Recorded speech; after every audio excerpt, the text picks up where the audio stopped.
All right, let's continue working. And next thing that we will do, we will change how our player is facing. So right now, by default, our player will be facing on the right side.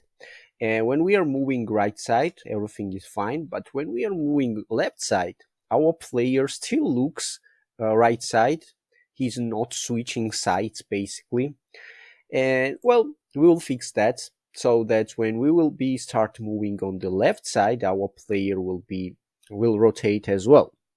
Now, first of all, if we select soldier and if we challenge scale from 1 on the Z from 1 to -1 for a moment, you see now our player looks left side. So it means that when we want to move on the left side, we should change scale on the Z to be -1 instead of 1. So by default, I will make it 1 again, because when the game starts, we want to face right side. Now, first of all, let's open our script, and we will need one boolean. We will create one boolean. So we'll create private bool, and let's call this one is facing right. And by default, I will make it to be true, because when the game starts, as I said, we will be facing right side indeed. Now, next, what we will do, let's scroll all the way and let's see what we have in the update after our controller.move right here. What we will do is to basically check if we are moving right side or if we are moving left side. And to do that, well, we can say if our horizontal is greater than 0 and also end the sign, so end, we are not facing right. So if we put exclamation mark, it means is not. So now we can say if facing right. So when the horizontal input is greater than 0, it basically means that we are moving on the right side. And when it's less than 0, it means that we are moving on the left side. So when we are trying to move right side, what should happen? Well, something will happen. So we will create function, flip function. For now, let's comment it out. And by the way, when you write those two slashes, it's comment basically, you see everything is green after it. And it means that it's just comment. It will not be part of our actual code.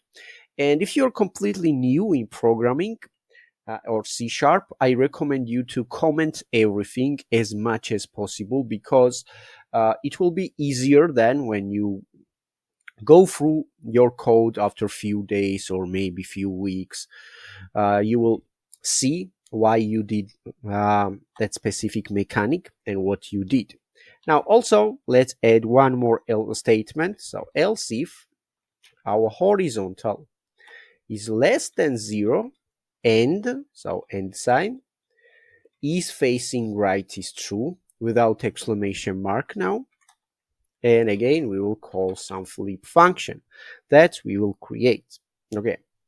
Now, let's create flip functions. So outside of updates, make sure that you will be outside of the update. By the way, this is a closing bracket of the update. And if you don't know which one is closing, you can just select opening one, just like this, and it will automatically show you closing one. It will be selected with the blue color. And so after that, we'll create function for the flipping, as I said. So let's simply say void flip. Let's call this one flip. Here we can say is facing right equals exclamation mark is facing right. So we are just making if we are facing right, and when we want to go on the left side, this is facing right should be false, and vice versa. After that, we want to get access to our scale, those elements, so scales. And to do that, well, we will create one vector-free container with the name of local scale, and it will be equal to our transform.localScale. not local position, local scale. So transform.localScale means that we are referring to our players scale values, so those ones, and we are storing information about that in our local scale container. After that, we can say local scale dot z, because as I said, we only care about z, multiply equals to our -1. So we are just multiplying our z value by -1. It means that if we will have 1 here, it means that we are facing on the right side. And when we call flip function to move on the left side, 1 will be multiplied to -1 and we will have -1, right? But when we are on the left side and when we want to move on the right side, again, our -1 will be multiplied to -1 and we will have 1. So we will face right side. Hope it makes sense. And after that, we can say transform.localScale equals to our local scale, to our container. We are assigning our container to our new transform local scale. And that's pretty much it. Only thing that is left is to call this flip function right here. So I will call flip, brackets and semicolon, and also here, flip, brackets and semicolon.